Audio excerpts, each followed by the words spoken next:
Now, something that has to be sort of understood about astrology is everything is cycles. So we're always going to have a Mars square Pluto at least once a year, if not every once 1.5 years. Okay. So we have to have these challenging aspects. And we also have often, we always will have positive aspects too. But the point, and which is something that the ancient Egyptian priests mentioned, was that we are really living a reflection of our own consciousness, level of consciousness. Because when you have these transits and these planets going around and these challenging transits, there are opportunities for us to see our level of consciousness.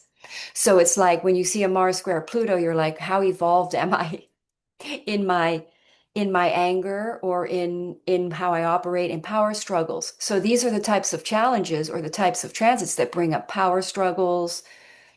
Um, um, but Mars is in its dignity in Scorpio. So Mars is ready to stand up and stick up for itself and put in a fight and not be passive and not be walked over. So Mars is facing fears going against that square to Pluto. So wherever Pluto and Mars are in your chart, you're confronting some sort of power struggle or authority that's holding you back. And now it can just be a fear that is not real that is holding you back.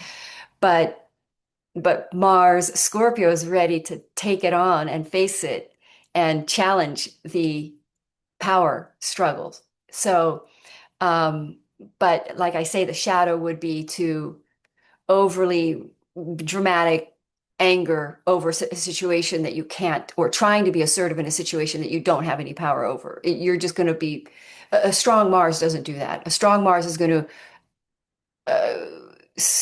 evolved Mars is going to step back and evaluate the situation and see that there isn't much you can do. And so it doesn't waste the energy. So let's go ahead and share the chart and take a look at it. So here we go. This is going to play out all week. So we have this Mars squaring Pluto right here. But, these challenging transits do show up because they have to, because the planets are always making us these parts of the cycle will always meet eventually, but the timing of it all is very interesting too.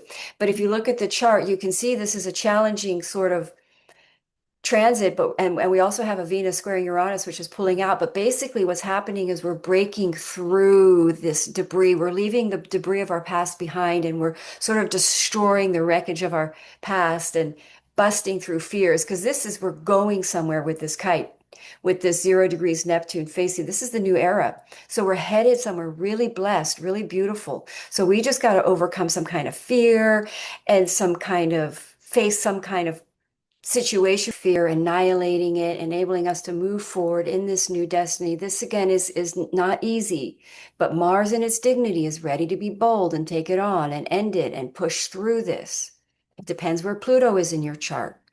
If it's in your eighth house, it's about finances. Fears about finances and taking bold action to take on some sort of, to face this challenge and take it on. For instance, dealing with taxes and getting tax returns and being bold and confronting anybody that's causing you problems in the area. So it's like this is the bold energy that we're coming out of the eclipse gateway. So we have this strong Mars taking us into our new destiny with this bold sort of fearless, shall we say, assertive energy to sort of push things and get things that are in the way in the past so that we can move forward.